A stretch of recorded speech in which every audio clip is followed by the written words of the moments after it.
Hi there, Sensei Victoria Whitfield here, and this is your weekly love letter from the dojo at naturalintuition.com, your source for channeled holistic stress management techniques and guidance for developing your natural intuition.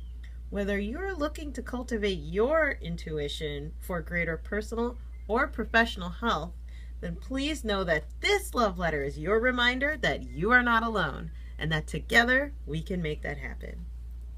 So, we're continuing the series love letters. Source this time around has asked to continue you and I building a deeper relationship and a deeper understanding about certain concepts that come up in our spiritual lives.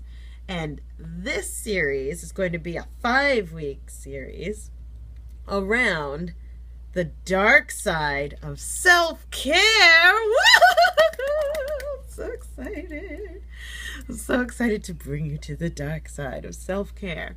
And what that basically looks like is self-sabotage. Now, this first week in particular, the guides have asked me to share more of my story. I just finished a session with a new client. I'm so excited for her. And it's amazing what inspires people, right, to begin their healing journey. She's beginning a new 6-month healing journey, sojourner healing journey, which means she's coming in for a private hour a month for me, and she also gets unlimited meditation classes here at the dojo. But it's so interesting to hear people's stories, right, of what inspires them to begin to heal. Like, what motivates you to really begin healing? And it was just fascinating sharing with her some of my story of what caused me to get into all this in the first place.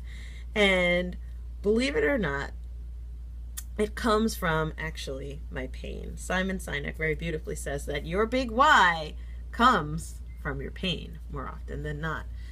And so for me, it was a series of 3 breakups that caused me to break open, right? The first one was someone that I thought I was going to be with, the whole soulmate situation that you think you have, and then turns out sleeping with your coworker and calls you on their wedding day to ask, how are you?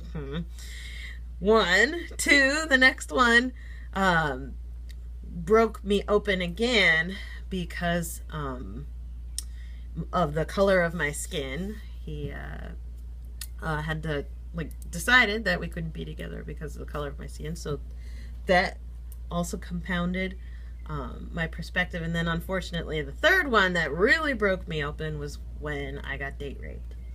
So yes, I'm sharing that with you. No, I'm not happy about what happened to me, but I honor the fact that these were the events that grabbed my attention, that something's not quite right. Now, maybe you grew up with a history of abuse, or maybe you grew up with alcoholic parents or that sort of a thing, but something happened in our lives that forced us to take a stand and say, wait a minute, I don't like this.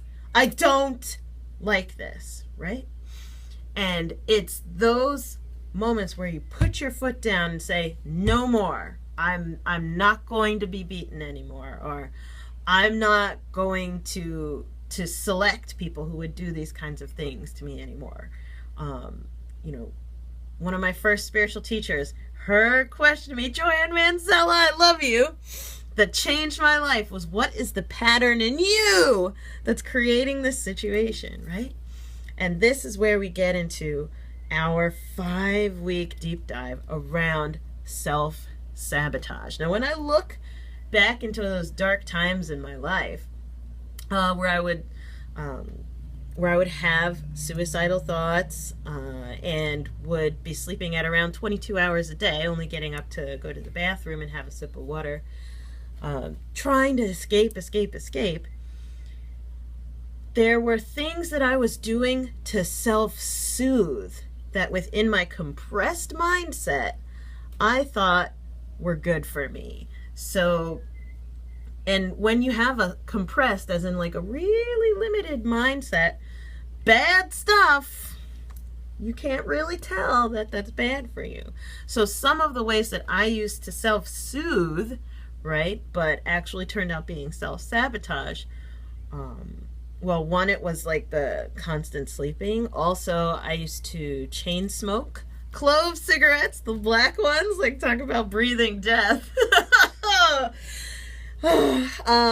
Emotional stuffing. So I used to live on Twix and Chex Mix and nothing else except for like Captain Morgan's spiced rum and Malibu coconut rum, I remember. I'm so happy that I'm sober now. But there's these things that, you know, oh, I'll just have a drink, you know, so that I can soothe or, you know, escape, get rid of this negativity, or let me go have a smoke, let me cool off, right?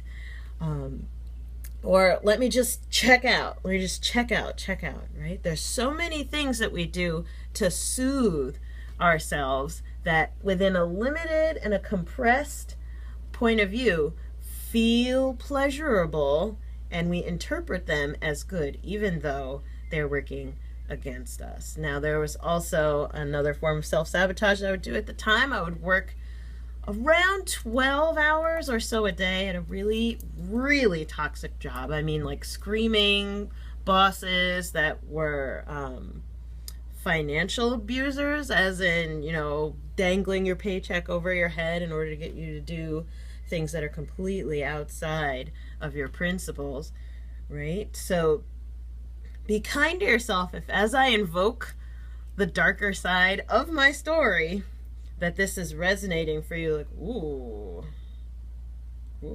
I still do some of that, Victoria, ooh. This is not to say, like, I'm good and you're bad. No. But I want you to know that I've been through some things, and when I'm going to talk to you over the next few weeks around self-sabotage versus self-care, there's some history there. I'm only like tapping on the iceberg, like the tip of the iceberg here, with respect to your energy. But my story is my story, and it's made me who I am. And here's the light in the darkness, is that when you start self-soothing, you can choose to raise the vibration of the forms of self-soothing that you do.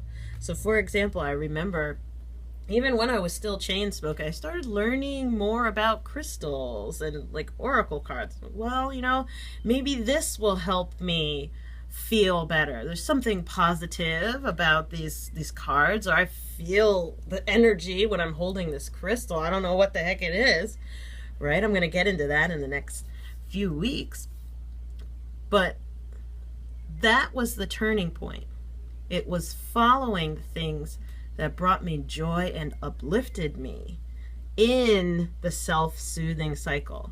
So it's natural, and I want you to know this and watch this in yourself this week, okay? Watch the way that you soothe yourself, whether it's positive or negative. Just notice, how do you soothe yourself when you're feeling bored, when you're feeling depressed, empty, anxious, angry, unacknowledged, lonely, etc.? How do you soothe yourself? Is it positive things or negative? Most of us have a mixture of both. And by the way, at the filming of this video, I still have some not so good things, such as eating chocolatey ice cream that is harmful against my body, right? As well as doing hours of meditation, grounding out in nature, doing Reiki, and all that. I have a mixture. This is called being human. But I want us to have a deep dive now for the next 5 weeks around honoring that self-care versus self-sabotage dance that we're all doing. I know that you're doing it. If you clicked play on this video, chances are you're a natural empath. So you're already sensitive to the energy and trying to figure out how to cope, right, with all this energetic overwhelm. So we're going to confront this head on. We're going to dive deep together, and I can't wait to see you next week and hear what you think. Comment below. Tell me what's coming up for you around this, right? Do you have a story that you wanted to share, by the way? Like, did my story bring up some of yours? I would love to witness you in sharing your story, right? Privately, just to honor you. You know, we don't want to post all that out in social media and all over the place. Send me an email back, right? And let me know, and I'd be happy to set up a share your story call so that we can hold space for you speaking your truth for the first time. I know it's tough. I feel you, right? But we're going to get through this together. Are you ready for this?